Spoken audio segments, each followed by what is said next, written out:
ഇന്ന് നമ്മൾ നോക്കാൻ പോകുന്നത് 2025 നവംബർ 8 നടത്തിയ 10th level preliminary exam stage 2ന്റെ ക്വസ്റ്റ്യൻ പേപ്പർ ആണ്.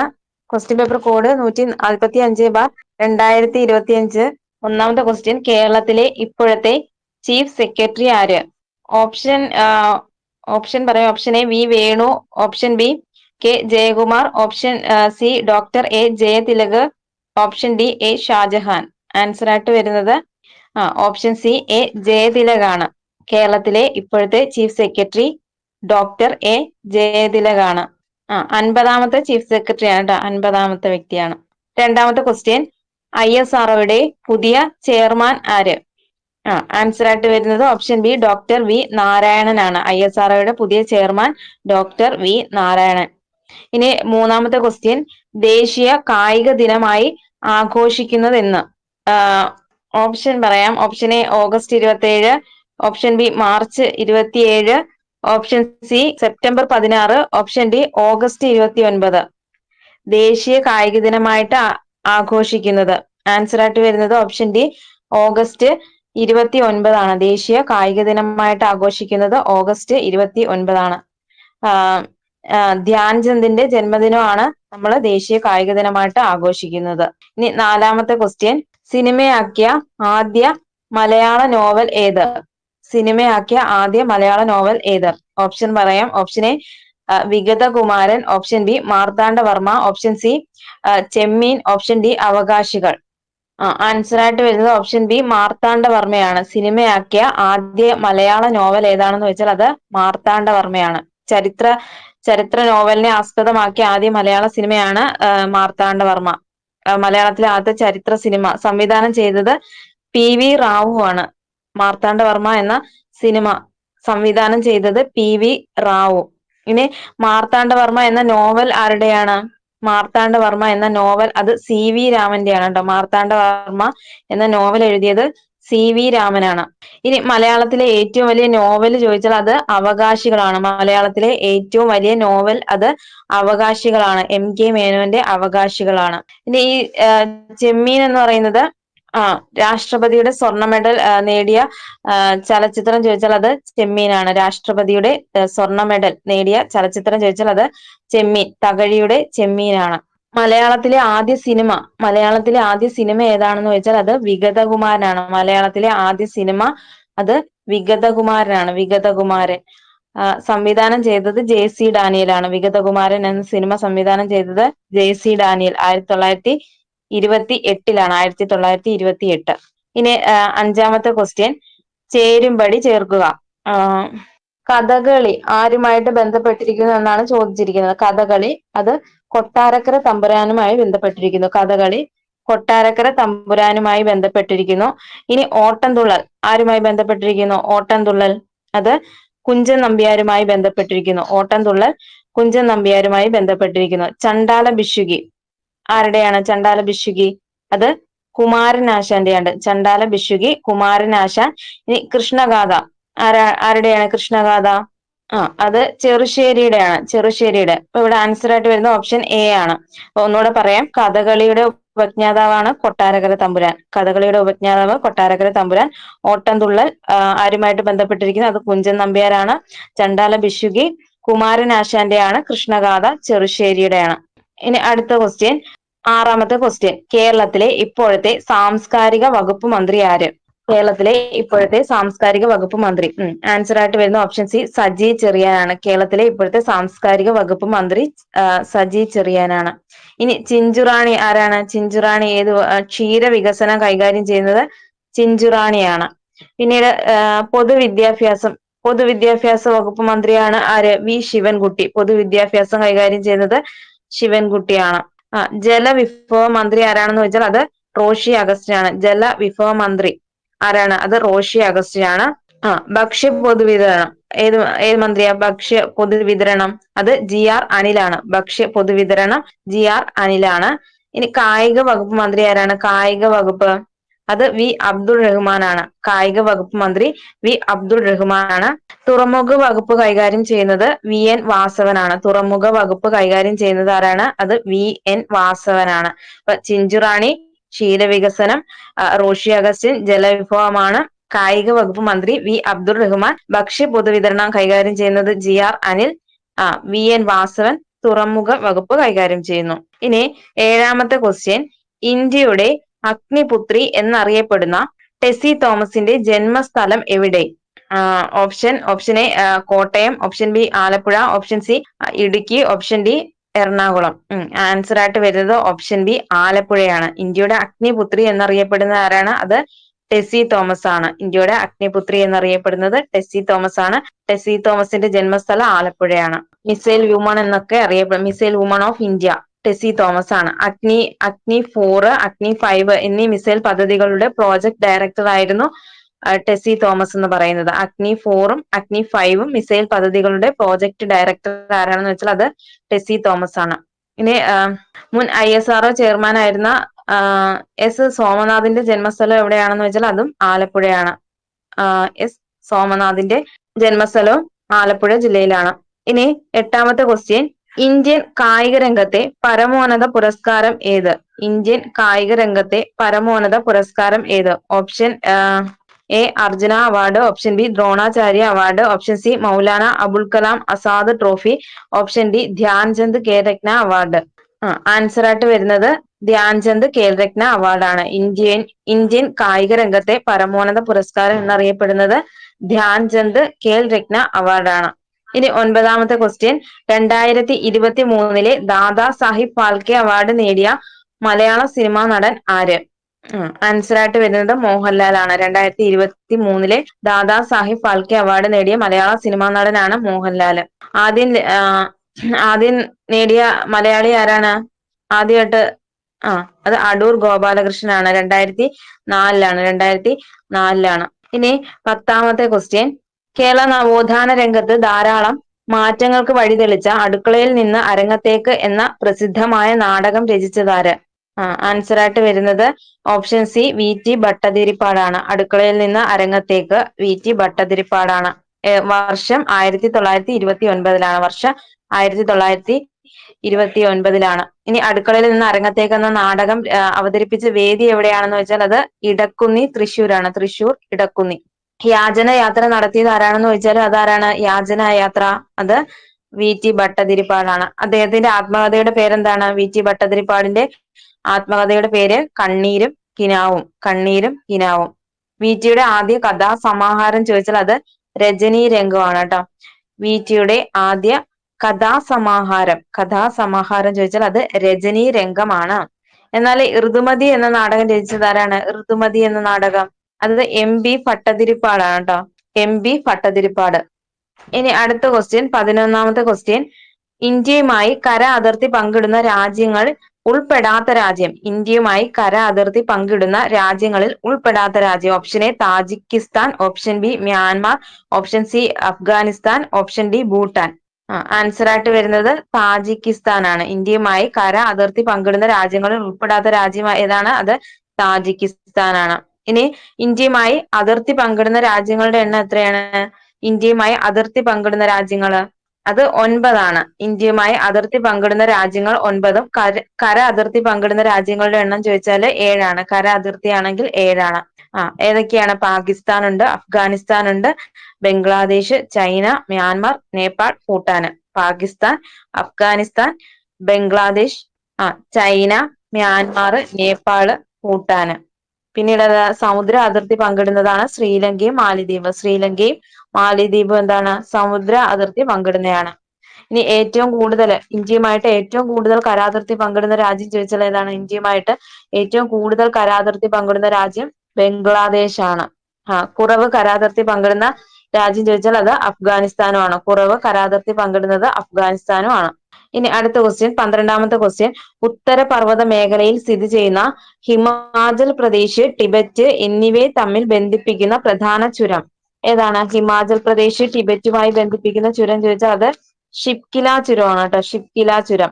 അപ്പൊ ഷിപ്കില ചുരം ബന്ധിപ്പിക്കുന്നത് ഹിമാചൽ പ്രദേശ്, ടിബറ്റ് ആണ്. ഇനി നാഥുല ചുരം ബന്ധിപ്പിക്കുന്ന സ്ഥലങ്ങൾ എവിടെയൊക്കെയാണ്? നാഥുല ചുരം അത് സിക്കിം, ടിബറ്റ് ആണ്. നാഥുല ചുരം സിക്കിം, ടിബറ്റ് ആണ്. സോജില ചുരം എവിടെ മുതൽ എവിടം വരെയാണ് ബന്ധിപ്പിക്കുന്നത്? അത് ശ്രീനഗർ ടു കാർഗിൽ ആണ്. ശ്രീനഗർ ടു കാർഗിലാണ്. ബോർഗട്ട് ചുരം ബന്ധിപ്പിക്കുന്നത് എവിടെ മുതൽ എവിടം വരെയാണ്? ബോർഗട്ട് ചുരം അത് മുംബൈയും പൂനെയും തമ്മിൽ. മുംബൈ പൂനെ. താൽക്കട്ട് ചുരം ബന്ധിപ്പിക്കുന്നത് മുംബൈ നാസിക്കാണ്. താൽക്കട്ട് ചുരം മുംബൈ നാസിക്കാണ്. ഈ ബോംഡില ചുരം ബന്ധിപ്പിക്കുന്നത് എവിടെ മുതൽ എവിടം വരെയാണ്? ബോംഡില ചുരം അത് അരുണാചൽ പ്രദേശിനെ ടിബറ്റുമായിട്ട് ബന്ധിപ്പിക്കുന്നു. അരുണാചൽ പ്രദേശിനെ ടിബറ്റുമായി ബന്ധിപ്പിക്കുന്നു. അപ്പോഴ് ഷിപ്കില ചുരം ബന്ധിപ്പിക്കുന്നത് എവിടെയാണ്? ഹിമാചൽ പ്രദേശ് ടിബറ്റ് ആണ്. പിന്നീട് നാഥുല ചുരം സിക്കിം ടിബറ്റ്. നാഥുല സിക്കിം ടിബറ്റ്. ബോർഗട്ട് മുംബൈ പൂനെ. താൽഗട്ട് മുംബൈ നാസിക്കുമായി ബന്ധിപ്പിക്കുന്നു. സോജില ശ്രീനഗർ ടു കാർഗിലാണ്. സോജില ശ്രീനഗർ ടു കാർഗിലും. ബോംഡില അരുണാചൽ പ്രദേശ് ടിബറ്റ് ആണ്. ഇനി അടുത്ത ക്വസ്റ്റ്യൻ, 13ാമത്തെ ക്വസ്റ്റ്യൻ. കാരക്കോറം പർവ്വതനിരയുമായി ബന്ധപ്പെട്ട ശരിയായ പ്രസ്താവന. ഒന്നാമത്തെ പ്രസ്താവന, കാരക്കോറം പർവ്വതനിരയിലാണ് ഗോഡ്വിൻ ഓസ്റ്റിൻ സ്ഥിതി ചെയ്യുന്നത്. രണ്ടാമത്തെ പ്രസ്താവന, ഇന്ത്യൻ ഉപഭൂഖണ്ഡത്തിലെ ഏറ്റവും ഉയരം കൂടിയ കൊടുമുടി ഗോഡ്വിൻ ഓസ്റ്റിൻ ആണ്. മൂന്നാമത്തെ പ്രസ്താവന, കാരക്കോറം പർവ്വതനിരയുടെ തുടർച്ചയാണ് ടിബറ്റിലെ കൈലാസ പർവ്വതനിരകൾ. അപ്പൊ ആൻസർ ആയിട്ട് വരുന്നത് 1ഉം 3ഉം ആണ് ശരിയായിട്ടുള്ളത്.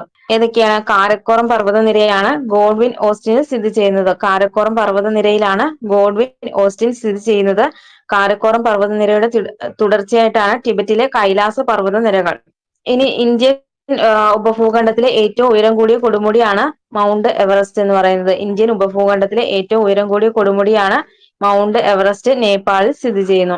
നേപ്പാളിൽ അറിയപ്പെടുന്ന പേരെന്താണ്? നേപ്പാളിൽ ഈ മൗണ്ട് എവറസ്റ്റ് അറിയപ്പെടുന്ന പേര് സാഗർ മാത എന്നാണ് അറിയപ്പെടുന്നത്. ഇന്ത്യൻ ഉപഭൂഖണ്ഡത്തിലെ ഏറ്റവും ഉയരം കൂടിയ കൊടുമുടിയാണ് മൗണ്ട് എവറസ്റ്റ്. നേപ്പാളിൽ സ്ഥിതി ചെയ്യുന്നു. നേപ്പാളിൽ ഇതിന്റെ പേര് സാഗർ മാത എന്നറിയപ്പെടുന്നു. ഇനി ലോകത്തിലെ ഏറ്റവും ഉയരം കൂടിയ കൊടുമുടി. ലോകത്തിലെ ഏറ്റവും ഉയരം കൂടിയ കൊടുമുടിയാണ്. ഈ ഇന്ത്യയിലെ ഏറ്റവും ഉയരം കൂടിയ കൊടുമുടി അത് മൗണ്ട് കെ2 ആണ്. ഇന്ത്യയിലെ ഏറ്റവും ഉയരം കൂടിയ കൊടുമുടി മൗണ്ട് കെ2 ആണ്. ഇനി അടുത്ത ക്വസ്റ്റ്യൻ, 14ാമത്തെ ക്വസ്റ്റ്യൻ. താഴെ തന്നിരിക്കുന്നവയിൽ ഉപദ്വീപിയൻ നദികളുമായി ബന്ധപ്പെട്ട ശരിയായ പ്രസ്താവന. ഒന്നാമത്തെ പ്രസ്താവന, നർമ്മദാ നദി ഉത്ഭവിക്കുന്നത് ഛത്തീസ്ഗഡിലെ മൈക്കല മലനിരകളിൽ നിന്നാണ്. രണ്ടാമത്തെ പ്രസ്താവന, കൃഷ്ണ നദിയുടെ പോഷക നദികളാണ് ശബരി, ഇന്ദ്രാവതി. മൂന്നാമത്തെ പ്രസ്താവന, ഉപദ്വീപീയ നദികൾക്ക് അപരദന തീവ്രത താരതമ്യേന കുറവാണ്. അപ്പൊ ആൻസർ ആയിട്ട് വരുന്നത് ഓപ്ഷൻ സി ആണ്. 1ഉം 3ഉം മാത്രമാണ് ശരിയായിട്ടുള്ളത്. ഏതൊക്കെയാണ്? നർമ്മദാ നദി ഉത്ഭവിക്കുന്നത് ഛത്തീസ്ഗഡിലെ മൈക്കല മലനിരകളിൽ നിന്നാണ്. നർമ്മദാ നദി ഉത്ഭവിക്കുന്നത് എവിടെ നിന്നാണ്? ഛത്തീസ്ഗഡിലെ മൈക്കല മലനിരകളിൽ നിന്നാണ്. ഉപദ്വീപീയ നദികൾക്ക് അപരദന തീവ്രത താരതമ്യേന കുറവായിരിക്കും. ഉപദ്വീപീയ നദികൾക്ക് അപരദന തീവ്രത താരതമ്യേന കുറവായിരിക്കും. അപ്പൊ ഇന്ദ്രാവതി, ശബരി, ഇന്ദ്രാവതി ഇതൊക്കെ ഏത് നദിയുടെ പോഷക നദികളാണെന്ന് ചോദിച്ചാൽ അത് ഗോദാവരിയുടെ പോഷക നദികളാണ്. ഇന്ദ്രാവതി, ശബരി ഒക്കെ ഗോദാവരിയുടെ പോഷക നദി. പൂർണ്ണ, മഞ്ചീര ഇതൊക്കെ എന്താണ്? ഗോദാവരിയുടെ പോഷക നദികളാണ്. ഇന്ദ്രാവതി, ശബരി, പൂർണ്ണ, മഞ്ചീര ഇതൊക്കെ എന്താണ്? ഗോദാവരിയുടെ പോഷക നദിയാണ്. കൃഷ്ണ നദിയുടെ പോഷക നദിയാണ് ഭീമ, തുംഗഭദ്ര, കൊയ്ന. ഭീമ, തുംഗഭദ്ര, കൊയ്ന ഇതൊക്കെ കൃഷ്ണ നദിയുടെ പോഷക നദികളാണ്. ഈ നർമ്മദ നദിയുടെ പോഷക നദികളാണ് ഷേർ, ഹിരൺ, ബെഞ്ചാർ ഇതൊക്കെ ഏതിന്റെ? താവ, ബെഞ്ചാർ, ഷേർ, ഹിരൺ ഇതൊക്കെ ചോദിച്ചാല് നർമ്മദ നദിയുടെ പോഷക നദിയാണ്. താവ, ബെഞ്ചാർ, ഷേർ, ഹിരൺ ഇതൊക്കെ എന്താണ്? നർമ്മദ നദിയുടെ പോഷക നദികളാണ്. ഇനി 15ാമത്തെ ക്വസ്റ്റ്യൻ, ഒഡീഷയിൽ സ്ഥിതി ചെയ്യുന്ന പ്രധാനപ്പെട്ട ഇരുമ്പയിര് ഖനന മേഖല. Option A Sundargarh, option B സിംഹം, option C Shimoga, option D Nilgiri. Answer ആയിട്ട് വരുന്നത് ഓപ്ഷൻ എ സുന്ദർഗഡ് ആണ് കേട്ടോ. ഒഡീഷയിൽ സ്ഥിതി ചെയ്യുന്ന പ്രധാന ഇരുമ്പയിര് ഖനന മേഖല സുന്ദർഗഡ് ആണ്. സുന്ദർഗഡ്. ഈ സിംഹം, ദുർഗ് എന്നിവയൊക്കെ സ്ഥിതി ചെയ്യുന്നത് ജാർഖണ്ഡിലാണ്. സിംഹം, ദുർഗ് ഇവ സ്ഥിതി ചെയ്യുന്നത് ജാർഖണ്ഡിലാണ്. ഈ ഷിമോഗ, ചിത്രദുർഗ് ഇതൊക്കെ സ്ഥിതി ചെയ്യുന്നത് കർണാടകയാണ്. ഷിമോഗ, ചിത്രദുർഗ് ഇതൊക്കെ സ്ഥിതി ചെയ്യുന്നത് കർണാടകയിലാണ്. ഒഡീഷയിലാണ് സുന്ദർഗഡ് സ്ഥിതി ചെയ്യുന്നത്. ഇനി അടുത്ത ക്വസ്റ്റ്യൻ, 16ാമത്തെ ക്വസ്റ്റ്യൻ.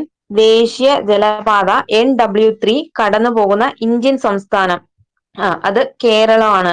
ദേശീയ ജലപാത NW3 കടന്നു പോകുന്ന ഇന്ത്യൻ സംസ്ഥാനം ചോദിച്ചാൽ അത് കേരളമാണ്. ഇനി 17ാമത്തെ ക്വസ്റ്റ്യൻ, ഇന്ത്യയിലെ പ്രധാന ആണവോർജ നിലയമായ റാവത്ത് ഭട്ട സ്ഥിതി ചെയ്യുന്ന സംസ്ഥാനം. റാവത്ത് ഭട്ട സ്ഥിതി ചെയ്യുന്ന സംസ്ഥാനം അത് രാജസ്ഥാനിലാണ്. റാവത്ത് ഭട്ട സ്ഥിതി ചെയ്യുന്നത് രാജസ്ഥാനിലാണ്. കക്രാപ്പാറ എവിടെയാണ്? കക്രാപ്പാറ ആണവോർജ നിലയം. കക്രാപ്പാറ ഗുജറാത്ത്. നറോറ എവിടെയാണ്? അത് ഉത്തർപ്രദേശാണ്. താരാപൂർ എവിടെ സ്ഥിതി ചെയ്യുന്നത്? മഹാരാഷ്ട്രയാണ്. താരാപൂർ മഹാരാഷ്ട്രയാണ്. ഇനി 18ാമത്തെ ക്വസ്റ്റ്യൻ. മഹാരാഷ്ട്രയിലെ റോഹം മുതൽ കർണാടകത്തിലെ മംഗലാപുരം വരെയുള്ള സഞ്ചാരപാതയിൽ കൊങ്കൺ റെയിൽവേ പിന്നിടുന്ന നദികളുടെ എണ്ണം. Option A 146, option B 149, option C 144, option D 140. Answer ആയിട്ട് വരുന്നത് ഓപ്ഷൻ എ 146 ആണ് കേട്ടോ. എന്താണ്? മഹാരാഷ്ട്രയിലെ റോഹം മുതൽ കർണാടകത്തിലെ മംഗലാപുരം വരെയുള്ള സഞ്ചാരപാതയിൽ കൊങ്കൺ റെയിൽവേ പിന്നിടുന്ന നദികളുടെ എണ്ണം ചോദിച്ചാൽ അത് 146 ആണ്. അപ്പൊ കൊങ്കൺ റെയിൽവേ ബന്ധിപ്പിക്കുന്ന സ്ഥലങ്ങൾ എവിടെ മുതൽ എവിടെ വരെയാണെന്ന് വെച്ചാൽ അത് മഹാരാഷ്ട്രയിലെ റോഹം മുതൽ കർണാടകയിലെ മംഗലാപുരം വരെയാണ് കേട്ടോ. കർണാടകയിലെ മംഗലാപുരം വരെയാണ്. കൊങ്കൺ റെയിൽവേ ഉദ്ഘാടനം ചെയ്യപ്പെട്ട വർഷം 1998 ജാനുവരി 26-നാണ്. 1998 ജാനുവരി 26-ന് ആരാണെന്ന് വെച്ചാൽ AB വാജ്പേയി ആണ് കേട്ടോ. AB വാജ്പേയി ആണ്. ഇനി അതിന്റെ ആസ്ഥാനം, കൊങ്കൺ റെയിൽവേയുടെ ആസ്ഥാനം ചോദിച്ചാൽ അത് ബേലാപൂരാണ്. ബേലാപൂർ.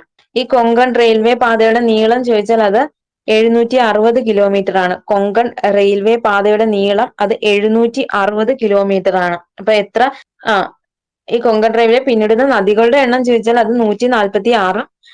കൊങ്കൺ റെയിൽവേ പാതയുടെ നീളം ചോദിച്ചാൽ അത് 760 കിലോമീറ്റർ ആണ്. ഇനി 19ാമത്തെ ക്വസ്റ്റ്യൻ.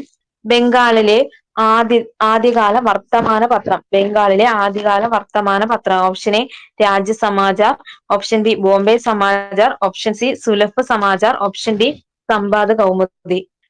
ആൻസർ ആയിട്ട് വരുന്നത് സുലഭ് സമാചാർ ആണ്. ബംഗാളിലെ ആദ്യത്തെ വർത്തമാന പത്രമാണ് സുലഭ് സമാചാർ. സുലഭ് സമാചാർ.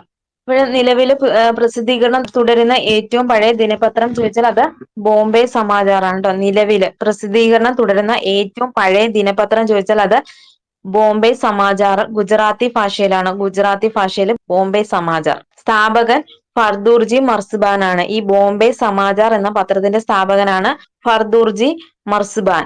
ഇത് ഇന്ത്യയിലെ ആദ്യത്തെ ദിനപത്രം. ഇന്ത്യയിലെ ആദ്യത്തെ ദിനപത്രം ചോദിച്ചാൽ അത് ബംഗാൾ ഗസറ്റ് ആണ്. ഇന്ത്യയിലെ ആദ്യത്തെ ദിനപത്രം ചോദിച്ചാൽ അത് ബംഗാൾ ഗസറ്റ് ആണ്. ബംഗാൾ ഗസറ്റ്. സ്ഥാപിച്ചത് ആരാണ്?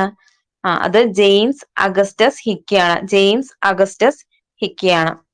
ഇനി സംവാദ് കൗമുദി ആരുടെ പത്രമാണ്? സംവാദ് കൗമുദി രാജാറാം മോഹൻ റോയുടെ ആണ് സംവാദ് കൗമുദി. ഇനി 20ാമത്തെ ക്വസ്റ്റ്യൻ. താഴെ തന്നിരിക്കുന്നവയിൽ റാബി വിള അല്ലാത്തത് ഏത്? ഓപ്ഷൻ എ പുകയില, ഓപ്ഷൻ ബി കടുക്, ഓപ്ഷൻ സി പരുത്തി, ഓപ്ഷൻ ഡി ഗോതമ്പ്. ആൻസർ ആയിട്ട് വരുന്നത് ഓപ്ഷൻ സി പരുത്തിയാണ് കേട്ടോ. റാബി വിള അല്ലാത്തത് പരുത്തിയാണ്. ബാക്കി എന്താണ്? പുകയില, കടുക്, ഗോതമ്പ് ഇവയൊക്കെ എന്താണ്? റാബി വിളയ്ക്ക് ഉദാഹരണമാണ്. പരുത്തി എന്ന് പറയുന്നത് എന്താണ്? ഖാരിഫ് വിളയ്ക്ക് ഉദാഹരണമാണ്. 21ാമത്തെ ക്വസ്റ്റ്യൻ. സാമൂഹ്യ പരിഷ്കരണ പ്രസ്ഥാനമായ ബ്രഹ്മ സമാജത്തെ പറ്റിയുള്ള ശരിയായ പ്രസ്താവനകൾ ഏതെല്ലാം? ഒന്നാമത്തെ പ്രസ്താവന ജാതി വ്യവസ്ഥ നിർമാർജനം ചെയ്യും. രണ്ടാമത്തെ പ്രസ്താവന സ്ത്രീകൾക്ക് എതിരായ വിവേചനം അവസാനിപ്പിക്കുക. മൂന്നാമത്തെ പ്രസ്താവന സതി, ശൈശവ വിവാഹം എന്നിവ അവസാനിപ്പിക്കുക. നാലാമത്തെ പ്രസ്താവന പിന്നാക്ക വിഭാഗങ്ങൾക്കായി വിദ്യാഭ്യാസ സ്ഥാപനങ്ങൾ ആരംഭിച്ചു. അഞ്ചാമത്തെ പ്രസ്താവന ഇന്ത്യയിലെ മുസ്ലിങ്ങളുടെ സാമൂഹിക പുരോഗതിക്കായി വാദിച്ചു. ഇപ്പൊ ആൻസർ ആയിട്ട് വരുന്നത് ഓപ്ഷൻ സി ആണ്. 1, 2, 3 മാത്രമാണ് ശരിയായിട്ടുള്ളത്. ഏതൊക്കെയാണ്? ബ്രഹ്മസമാജം ജാതി വ്യവസ്ഥയെ നിർമാർജനം ചെയ്തു. പിന്നീട് എന്താണ്? സ്ത്രീകൾക്കെതിരായ വിവേചനം അവസാനിപ്പിച്ചു. സതി, ശൈശവ വിവാഹം എന്നിവ അവസാനിപ്പിക്കുക. ഇതൊക്കെയായിരുന്നു മുഖ്യ ലക്ഷ്യമെന്ന് പറയുന്നത്. ബ്രഹ്മസമാജം സ്ഥാപിതമായ വർഷം 1828 ഓഗസ്റ്റ് 20-നാണ്. 1828 ഓഗസ്റ്റ് 20-നാണ്. ആരാണ് സ്ഥാപകൻ? ബ്രഹ്മസമാജം സ്ഥാപകൻ രാജാറാം മോഹൻ റോയ് ആണ്.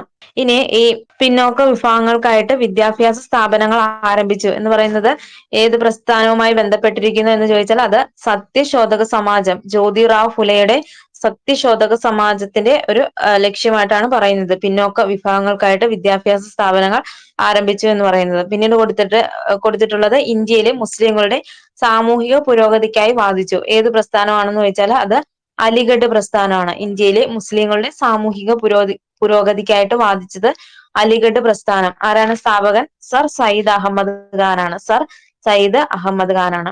ഇനി 22ാമത്തെ ക്വസ്റ്റ്യൻ ക്യാൻസൽ ആണ്. സ്വാതന്ത്ര്യാനന്തര ഇന്ത്യയുടെ ഭാഗമാകാൻ വിസമ്മതിച്ച നാട്ടുരാജ്യങ്ങൾ ഏതെല്ലാം? ഏതൊക്കെയാ? സ്വാതന്ത്ര്യാനന്തര ഇന്ത്യയുടെ ഭാഗമാകാൻ വിസമ്മതിച്ച നാട്ടുരാജ്യങ്ങൾ ഏതൊക്കെയുണ്ട്? ഹൈദരാബാദ്, ജുനഗഡ്, കാശ്മീർ. സ്വാതന്ത്ര്യാനന്തര ഇന്ത്യയുടെ ഭാഗമാകാൻ വിസമ്മതിച്ച നാട്ടുരാജ്യങ്ങൾ ഇതൊക്കെ ഹൈദരാബാദ്, ജുനഗഡ്, കാശ്മീർ. അപ്പോഴ് ജുനഗഡിനെ ഇന്ത്യൻ യൂണിയനിലേക്ക് ലയിപ്പിച്ച രീതി ചോദിച്ചാൽ അത് ജനഹിത പരിശോധന വഴിയാണ്. ജുനഗഡിനെ ഇന്ത്യൻ യൂണിയനിലേക്ക് ലയിപ്പിച്ച രീതി ഏതാണെന്ന് ചോദിച്ചാൽ അത് ജനഹിത പരിശോധന വഴിയാണ്. 1948 ഫെബ്രുവരിയിലാണ്. 1948 ഫെബ്രുവരിയിലാണ്. ഇനി ഹൈദരാബാദിനെ ഇന്ത്യൻ യൂണിയനിലേക്ക് ലയിപ്പിച്ച രീതി ചോദിച്ചാൽ അത് ഓപ്പറേഷൻ പോളോയാണ്. ഹൈദരാബാദ് ആണെങ്കിൽ ഓപ്പറേഷൻ പോളോ വഴിയാണ്. ഇനി അടുത്ത ക്വസ്റ്റ്യൻ 23ാമത്തെ ക്വസ്റ്റ്യൻ. ഗാന്ധിജിയുടെ ബഹിഷ്കരണ സമര രീതിയെ എതിർത്തുകൊണ്ട് 1923 സ്വരാജ് പാർട്ടിക്ക് രൂപം നൽകിയ നേതാക്കൾ ആരെല്ലാം? ആൻസർ ആയിട്ട് വരുന്നത് ഓപ്ഷൻ സി ആർ ദാസും മോത്തിലാൽ നെഹ്റുവാണ്. അപ്പൊ ഗാന്ധിജിയുടെ ബഹിഷ്കരണ രീതിയെ എതിർത്തുകൊണ്ട് 1923 സ്വരാജ് പാർട്ടിക്ക് രൂപം നൽകിയ നേതാക്കളാണ് സി ആർ ദാസും മോത്തിലാൽ നെഹ്റുവും. ഇനി അടുത്ത ക്വസ്റ്റ്യൻ 24ാമത്തെ ക്വസ്റ്റ്യൻ. സ്ത്രീകളുടെ ഉന്നത വിദ്യാഭ്യാസത്തിന് വേണ്ടി 1916 മഹാരാഷ്ട്രയിലെ വനിതാ സർവകലാശാല സ്ഥാപിച്ചത് ആരുടെ നേതൃത്വത്തിലാണ്? ആൻസർ ആയിട്ട് വരുന്നത് ഓപ്ഷൻ സി ഡി കെ കാർവെയാണ്. D K Karve. സ്ത്രീകളുടെ ഉന്നത വിദ്യാഭ്യാസത്തിന് വേണ്ടിയിട്ട് 1916 മഹാരാഷ്ട്രയില് വനിതാ സർവകലാശാല സ്ഥാപിച്ചത് ആരുടെ നേതൃത്വത്തിലാണെന്ന് വെച്ചാൽ അത് ഡി കെ കാർവെയാണ്. ഡി കെ കാർവെയാണ്. ഇനി അടുത്ത ക്വസ്റ്റ്യൻ 25ാമത്തെ ക്വസ്റ്റ്യൻ. സ്വാതന്ത്ര്യ സമരകാലത്ത് ഇന്ത്യക്കാരിൽ ദേശസ്നേഹം വളർത്തുന്നതിൽ നിർണായക പങ്ക് വഹിച്ച ഭാരത് മാത എന്ന ചിത്രം വരച്ചത് ആര്? അബനീന്ദ്രനാഥ ടാഗോർ ആണ്. സ്വാതന്ത്ര്യ സമരകാലത്ത് ഇന്ത്യക്കാരിൽ ദേശസ്നേഹം വളർത്തുന്നതിൽ നിർണായക പങ്ക് വഹിച്ച ഭാരത് മാത എന്ന ചിത്രം വരച്ചത് അബനീന്ദ്രനാഥ ടാഗോർ ആണ്. ഗ്രാമീണ ചെണ്ടക്കാരൻ ആരുടെയാണ്? ഗ്രാമീണ ചെണ്ടക്കാരൻ അത് നന്ദലാൽ ബോസിന്റെയാണ്. ഗ്രാമീണ ചെണ്ടക്കാരൻ. ഗ്രാമീണ ജീവിതം എന്ന ചിത്രം വരച്ചത് ആരാണ്? അത് അമൃത ഷേർഗിലാണ്. ഗ്രാമീണ ജീവിതം അമൃത ഷേർഗിലാണ്. ഇനി അടുത്ത ക്വസ്റ്റ്യൻ 26ാമത്തെ ക്വസ്റ്റ്യൻ. ഇന്ത്യൻ ദേശീയ പ്രസ്ഥാനത്തിന് കരുത്ത് പകർന്ന പ്രാദേശിക പത്രങ്ങളെ നിയന്ത്രിക്കുന്നതിന് വേണ്ടി ബ്രിട്ടീഷുകാർ കൊണ്ടുവന്ന പ്രാദേശിക ഭാഷാ പത്ര നിയമം നിലവിൽ വന്ന വർഷം?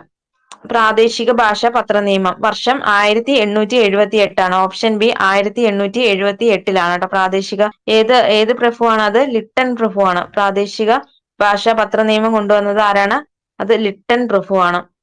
ഇനി അടുത്ത ക്വസ്റ്റ്യൻ 27ാമത്തെ ക്വസ്റ്റ്യൻ. സ്വാതന്ത്ര്യാനന്തര ഇന്ത്യയിൽ ആദ്യ സ്വതന്ത്ര തിരഞ്ഞെടുപ്പ് നടന്നത് എന്നായിരുന്നു? Option A 1951 1952. Option B 1952 to 1953. Option C 1953 to 1954. Option D 1954 to 1955. Answer ആയിട്ട് വരുന്നത് ഓപ്ഷൻ എ ആണ് കേട്ടോ. 1951 ടു 1952 ആണ്. അപ്പൊ സ്വാതന്ത്ര്യാനന്തര ഇന്ത്യയില് ആദ്യ സ്വതന്ത്ര തിരഞ്ഞെടുപ്പ് നടന്നത് 1951 ടു 52 ആണ്. സ്വതന്ത്ര ഇന്ത്യയിലെ ആദ്യ വോട്ടറിന്റെ പേരെന്താണ്? സ്വതന്ത്ര ഇന്ത്യയിലെ ആദ്യ വോട്ടർ അത് ശ്യാം ശരൺ നേഹിയാണ്. ശ്യാം ശരൺ നേഹിയാണ്. ഇനി അടുത്ത ക്വസ്റ്റ്യൻ 28ാമത്തെ ക്വസ്റ്റ്യൻ. ഭാഷയുടെ അടിസ്ഥാനത്തിൽ സംസ്ഥാന പുനഃസംഘടനാ കമ്മീഷൻ രൂപീകരിച്ചപ്പോൾ ചെയർമാനും മറ്റംഗങ്ങളും ആരെല്ലാമായിരുന്നു? സംസ്ഥാന പുനഃസംഘടനാ കമ്മീഷൻ രൂപീകരിച്ചപ്പോൾ ആൻസർ ആയിട്ട് വരുന്നത് ഓപ്ഷൻ സി ആണ്. Fazal Ali, K M Panikkar, H N Kunzru. അപ്പൊ സംസ്ഥാന പുനഃസംഘടനാ കമ്മീഷനിലെ ചെയർമാൻ ആരാണ്? അത് ഫസൽ അലിയാണ്. ചെയർമാൻ ഫസൽ അലി. ബാക്കി രണ്ടംഗങ്ങൾ K M Panikkar, H N Kunzru ആണ്. ഇനി സംസ്ഥാന പുനഃസംഘടനാ കമ്മീഷൻ നിലവിൽ വന്ന വർഷം 1953 ആണ്. സംസ്ഥാന പുനഃസംഘടനാ കമ്മീഷൻ നിലവിൽ വന്നത് 1953-ലും നിയമം പാസാക്കിയ വർഷം 1956-ലാണ്. സംസ്ഥാന പുനഃസംഘടനാ നിയമം പാസാക്കിയ വർഷം 1956-ലുമാണ്. ഇനി അടുത്ത ക്വസ്റ്റ്യൻ 29ാമത്തെ ക്വസ്റ്റ്യൻ. സ്വാതന്ത്ര്യ സമരവുമായി ബന്ധപ്പെട്ട് കേരളത്തിൽ നടന്ന സംഭവങ്ങളെ കാലഗണനാ ക്രമത്തിലാക്കുക. ഒന്നാമത് പറഞ്ഞിരിക്കുന്നത് കുണ്ടറ വിളംബരം. വർഷം എന്താണ്? കുണ്ടറ വിളംബരം വർഷം 1809. വൈക്കം സത്യാഗ്രഹം. വൈക്കം സത്യാഗ്രഹത്തിന്റെ വർഷം 1924. മാപ്പിള കലാപം. മാപ്പിള കലാപം എന്നാണ് വർഷം 1921. മലയാളി മെമ്മോറിയൽ 1891. മലയാളി മെമ്മോറിയലിന്റെ വർഷം 1891. അപ്പൊ അവിടെ ആൻസർ ആയിട്ട് വരുന്ന ഓപ്ഷൻ ഡി ആണ്. ആദ്യം കുണ്ടറ വിളംബരം, പിന്നീട് മലയാളി മെമ്മോറിയല്, പിന്നീട് മാപ്പിള ലഹള, പിന്നീട് വരുന്നത് ലാസ്റ്റ് വൈക്കം സത്യാഗ്രഹം. ഇനി അടുത്ത ക്വസ്റ്റ്യൻ 30ാമത്തെ ക്വസ്റ്റ്യൻ, സ്വാതന്ത്ര്യാനന്തരം ബഹിരാകാശ ഗവേഷണ രംഗത്ത് ഇന്ത്യയുടെ പര്യവേഷണങ്ങളെ പറ്റിയുള്ള ശരിയായ പ്രസ്താവനകൾ ഏത്? ഒന്നാമത്തെ പ്രസ്താവന 1962 ഇന്ത്യൻ ബഹിരാകാശ ഗവേഷണ സമിതി രൂപീകൃതമായി. രണ്ടാമത്തെ പ്രസ്താവന 1969 ISRO രൂപീകരിച്ചു. മൂന്നാമത്തെ പ്രസ്താവന ഇന്ത്യയുടെ ആദ്യ റോക്കറ്റ് വിക്ഷേപണ കേന്ദ്രം വിശാഖപട്ടണത്ത് ആരംഭിച്ചു. നാലാമത്തെ പ്രസ്താവന 1975 ആര്യഭട്ട എന്ന ഉപഗ്രഹം വിജയകരമായി വിക്ഷേപിച്ചു. ആൻസർ ആയിട്ട് വരുന്നത് ഓപ്ഷൻ ബി ആണ്. 1, 2, 4 മാത്രമാണ് ശരിയായിട്ടുള്ളത്. അപ്പൊ 1962 ഇന്ത്യൻ ബഹിരാകാശ ഗവേഷണ സമിതി രൂപീകൃതമായി. 1969 ISRO രൂപീകൃതമാകുന്നത്. 1969 August 15. 1969 August 15 ISRO രൂപീകൃതമായി. 1975 Aryabhata എന്ന ഉപഗ്രഹം വിജയകരമായി വിക്ഷേപിച്ചത്.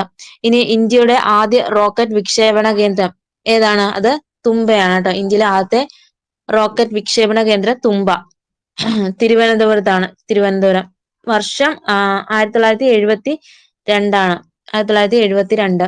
അടുത്ത ക്വസ്റ്റ്യൻ, 31ാമത്തെ ക്വസ്റ്റ്യൻ, ദേശീയ മനുഷ്യാവകാശ കമ്മീഷനുമായി ബന്ധപ്പെട്ട് താഴെ പറയുന്ന പ്രസ്താവനകളിൽ ശരിയായത് ഏത്? ഒന്നാമത്തെ പ്രസ്താവന 1993 ഒക്ടോബർ 12 ആണ് ഇന്ത്യ ഗവൺമെന്റ് മനുഷ്യാവകാശ കമ്മീഷനെ നിയമിച്ചത്.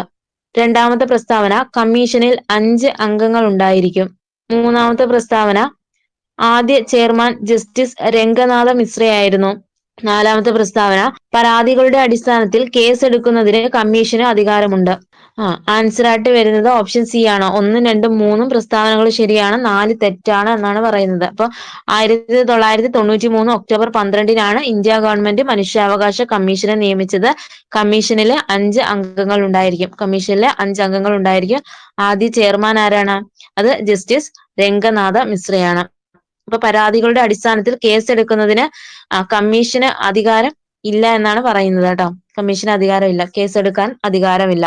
ഇനി 32ാമത്തെ ക്വസ്റ്റ്യൻ, 6 വയസ്സിനും 14 വയസ്സിനും ഇടയിൽ പ്രായമുള്ള കുട്ടികൾക്ക് വിദ്യാഭ്യാസം ലഭിക്കുന്നതിനുള്ള സൗകര്യം ഒരുക്കേണ്ടത് രക്ഷിതാക്കളുടെ കടമയാണ് എന്നത് മൗലിക കടമകളുടെ പട്ടികയിൽ ഉൾപ്പെടുത്തിയ ഭരണഘടനാ ഭേദഗതി ഏത്?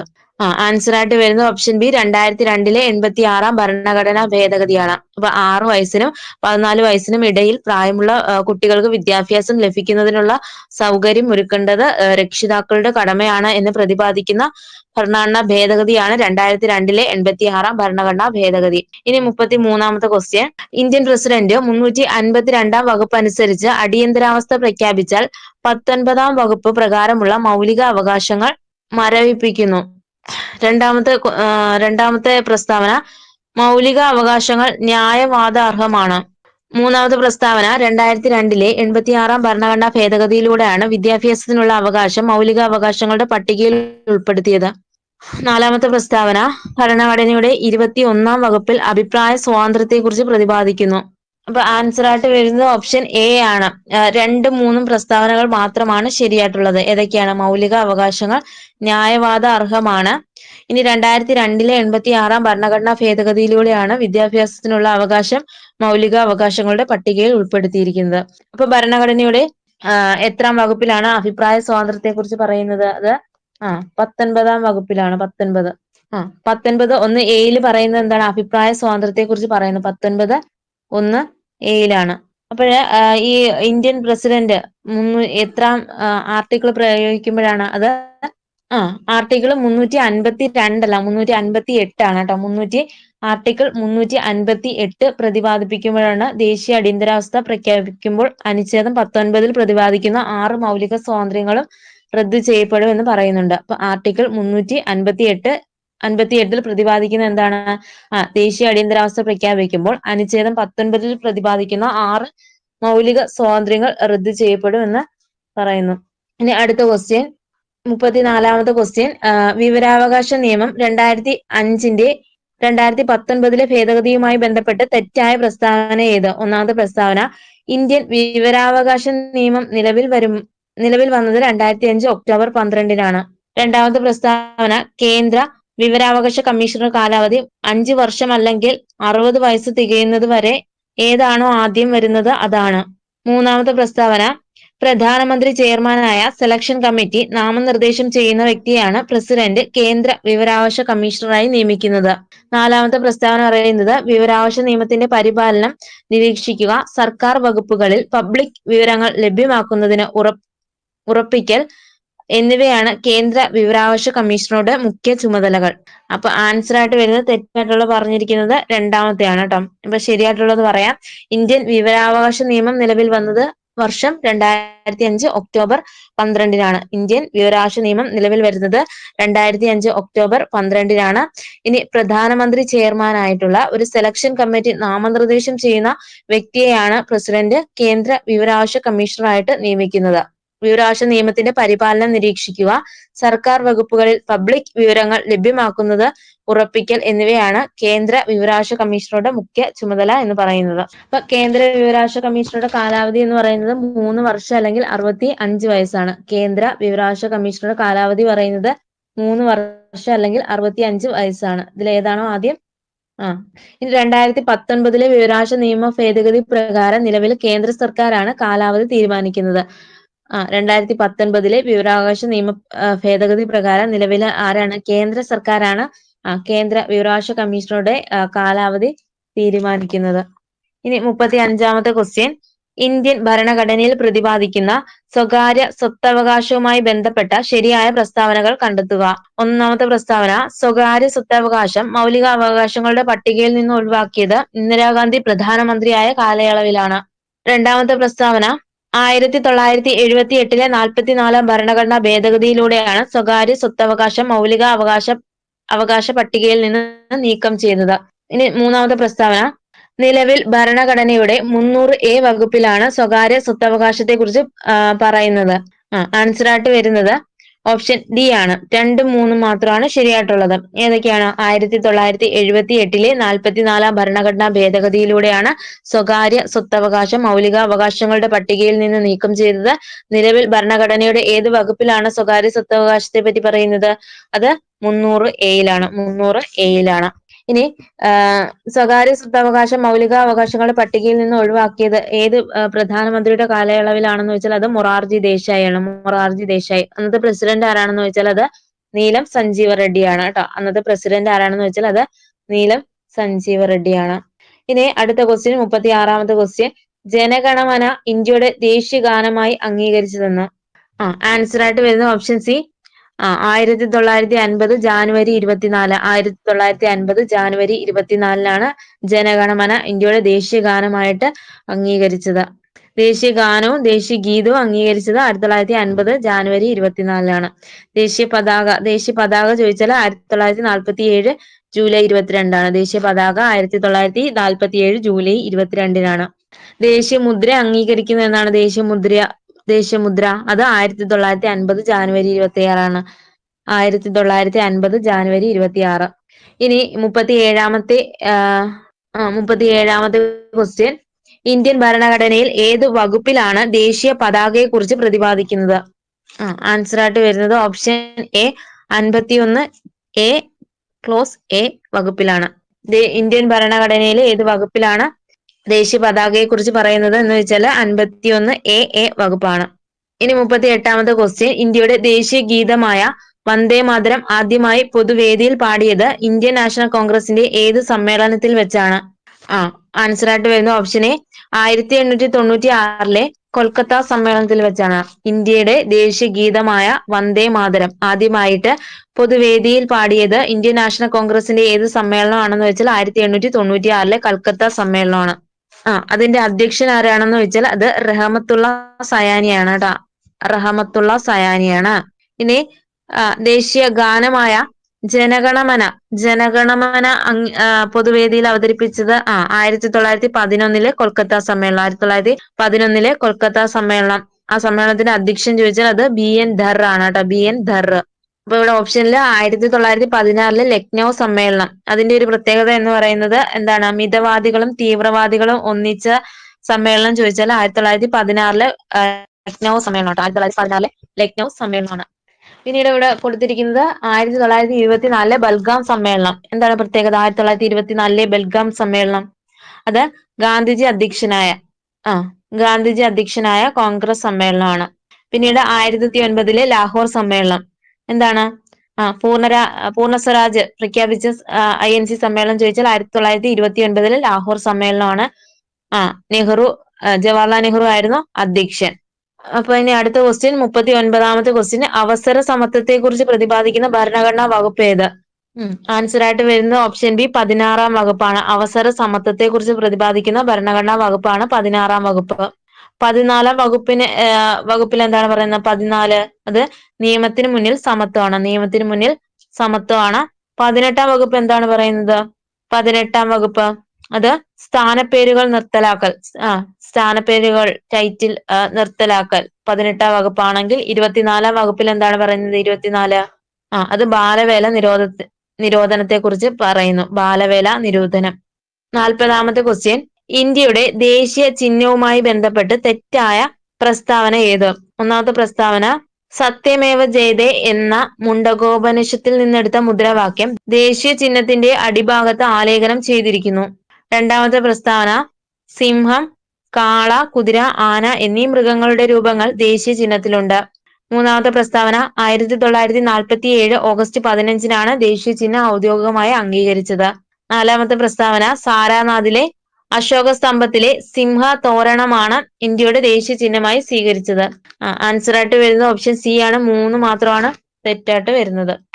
ദേശീയ മുദ്ര അംഗീകരിച്ച വർഷം 1950 ജാനുവരി 26-നാണ്. 1950 ജാനുവരി 26-നാണ്. അപ്പൊ സത്യമേവ ജയതേ എന്ന മുണ്ടകോപനിഷത്തിൽ നിന്നെടുത്ത മുദ്രാവാക്യമാണ് ദേശീയ ചിഹ്നത്തിന്റെ അടിഭാഗത്ത് ആലേഖനം ചെയ്തിരിക്കുന്നത്. ഏതൊക്കെ മൃഗങ്ങളാണ് ദേശീയ ചിഹ്നത്തിലുള്ളതെന്ന് ചോദിച്ചാല് സിംഹം, കാള, കുതിര, ആന. സിംഹം, കാള, കുതിര, ആന. സാരാനാഥിലെ അശോക സ്തംഭത്തിലെ സിംഹതോരണമാണ് ഇന്ത്യയുടെ ദേശീയ ചിഹ്നമായിട്ട് സ്വീകരിച്ചിട്ടുള്ളത്. 41ാമത്തെ ക്വസ്റ്റ്യൻ, കേരളത്തിലെ ഏറ്റവും വലിയ കായൽ. കേരളത്തിലെ ഏറ്റവും വലിയ കായൽ വേമ്പനാട്ട് കായൽ. ഓപ്ഷൻ എ വേമ്പനാട്ട് കായലാണ്. ഏതൊക്കെ ജില്ലകളിൽ വ്യാപിച്ചു കിടക്കുന്നു വേമ്പനാട്ട് കായല്? അത് എറണാകുളം, കോട്ടയം, ആലപ്പുഴയാണ്. എറണാകുളം, കോട്ടയം, ആലപ്പുഴ ജില്ലകളിലായിട്ട് വ്യാപിച്ചു കിടക്കുന്നു. ഇനി കേരളത്തിലെ രണ്ടാമത്തെ വലിയ കായൽ ഏതാണ്? രണ്ടാമത്തെ അത് അഷ്ടമുടിക്കായലാണ്. അഷ്ടമുടിക്കായലാണ്. പനയോലയുടെ, നീരാളിയുടെ ഒക്കെ ആകൃതിയിൽ കാണപ്പെടുന്ന കായലാണ് ഇത് അഷ്ടമുടിക്കായൽ എന്ന് പറയുന്നത്. ഇനി കേരളത്തിലെ ഏറ്റവും വലിയ ശുദ്ധജല തടാകം ചോദിച്ചാൽ ഏതാണ്? കേരളത്തിലെ ഏറ്റവും വലിയ ശുദ്ധജല തടാകം അത് ശാസ്താംകോട്ടയാണ്. എഫ് ആകൃതിയിൽ കാണപ്പെടുന്ന തടാകമാണ് ഇത് ശാസ്താംകോട്ട കായൽ എന്ന് പറയുന്നത്. 42ാമത്തെ ക്വസ്റ്റ്യൻ, ദക്ഷിണ ഭഗീരഥി എന്നറിയപ്പെടുന്ന നദി ഏതാണ്? അത് പമ്പയാണ്. ദക്ഷിണ ഭഗീരഥി എന്നറിയപ്പെടുന്ന നദി പമ്പ. കേരളത്തിലെ ഏറ്റവും നീളം കുറഞ്ഞ നദിയാണ് ഏതെന്ന് പറയുന്നത്? കേരളത്തിലെ ഏറ്റവും നീളം കുറഞ്ഞ നദിയാണ് മഞ്ചേശ്വരം പുഴ എന്ന് പറയുന്നത്. കേരളത്തിലെ ഏറ്റവും നീളം കുറഞ്ഞ നദിയാണ് മഞ്ചേശ്വരം പുഴ. 16 കിലോമീറ്റർ ആണ്. ഈ മഞ്ചേശ്വരം പുഴ ഉത്ഭവിക്കുന്നത് എവിടെ നിന്നാണെന്ന് ചോദിച്ചാൽ അത് ബാലപൂണി കുന്നുകളിൽ നിന്നാണ്. ബാലപൂണി കുന്നുകൾ. ഈ കിഴക്കോട്ടൊഴുകുന്നതിലെ ഏറ്റവും ചെറിയ നദി ചോദിച്ചാൽ ഏതാണ്? കിഴക്കോട്ടൊഴുകുന്നതിലെ ഏറ്റവും ചെറിയ നദി ചോദിച്ചാല് അത് പാമ്പാർ നദിയാണ്. പാമ്പാർ നദിയാണ്. ഇനി അടുത്ത ക്വസ്റ്റ്യൻ, 43ാമത്തെ ക്വസ്റ്റ്യൻ, കേരളത്തിലെ ഔദ്യോഗിക പക്ഷി. കേരളത്തിലെ ഔദ്യോഗിക പക്ഷി അത് മലമുഴക്കി വേഴാമ്പലാണ്. മലമുഴക്കി വേഴാമ്പൽ കേരളത്തിലെ ഔദ്യോഗിക പക്ഷിയാണ്. മലമുഴക്കി വേഴാമ്പൽ. മത്സ്യം ചോദിച്ചാൽ ഏതാണ് ഔദ്യോഗിക മത്സ്യം കേരളത്തിന്റെ? അത് കരിമീനാണ്. കരിമീൻ. ഇനി ഔദ്യോഗിക ചിത്രശലഭം ഏതാണ്? ഔദ്യോഗിക ചിത്രശലഭം ചോദിച്ചാൽ ഏതാണ്? അത് ബുദ്ധമയൂരിയാണ്. ബുദ്ധമയൂരി. ഇനി അടുത്ത ക്വസ്റ്റ്യൻ, 44ാമത്തെ ക്വസ്റ്റ്യൻ, കേരളത്തിലെ ആദ്യ വന്യജീവി സങ്കേതം ഏതാണ്? കേരളത്തിലെ ആദ്യ വന്യജീവി സങ്കേതം അത് പെരിയാറാണ് കേട്ടോ. കേരളത്തിലെ ആദ്യ വന്യജീവി സങ്കേതം പെരിയാറാണ്. കേരളത്തിലെ ആദ്യ വന്യജീവി സങ്കേതം, ഏറ്റവും വലിയ വന്യജീവി സങ്കേതം, ഇതൊക്കെ ചോദിച്ചാല് പെരിയാർ വന്യജീവി സങ്കേതമാണ്. പെരിയാർ വന്യജീവി സങ്കേതത്തിന്റെ പഴയ പേരാണ് എന്ത്? നെല്ലിക്കാംപെട്ടി. നെല്ലിക്കാംപെട്ടി ഗെയിം സാങ്ച്വറി എന്നറിയപ്പെടുന്നത് പെരിയാർ വന്യജീവി സങ്കേതത്തിന്റെ പഴയ പേരാണ്. ഇനി പെരിയാറിനെ വന്യജീവി സങ്കേതമായി പ്രഖ്യാപിച്ച വർഷം 1950-ലാണ്. പെരിയാറിനെ വന്യജീവി സങ്കേതമായിട്ട് പ്രഖ്യാപിച്ച വർഷം 1950-ലും ടൈഗർ റിസർവ് ആയിട്ട് പ്രഖ്യാപിച്ചത് എന്നാണ്? ടൈഗർ റിസർവ് ആയിട്ട് അത് 1978-ലാണ് കേട്ടോ. 1978-ലും. ഇനി പെരിയാറിനെ ദേശീയോദ്യാനമായിട്ട് പ്രഖ്യാപിച്ചത് 1982-ലാണ്. ദേശീയോദ്യാനമായിട്ട് പ്രഖ്യാപിച്ചത് 1982-ആണ്. ഈ പറമ്പിക്കുളം എന്ന് പറയുന്നത് എന്താണ്? പറമ്പിക്കുളം അത് കേരളത്തിലെ രണ്ടാമത്തെ കടുവാ സംരക്ഷണ കേന്ദ്രമാണ് പറമ്പിക്കുളം എന്ന് പറയുന്നത് കേട്ടോ. കേരളത്തിലെ രണ്ടാമത്തെ കടുവ സംരക്ഷണ കേന്ദ്രം ചോദിച്ചാൽ അത് പറമ്പിക്കുളം ആണ്. ഏത് ജില്ലയിലാണെന്ന് ചോദിച്ചാൽ അത് ഏതാണ്? പാലക്കാട് ജില്ലയിലാണ് കേട്ടോ. പാലക്കാട് ജില്ലയിലാണ്.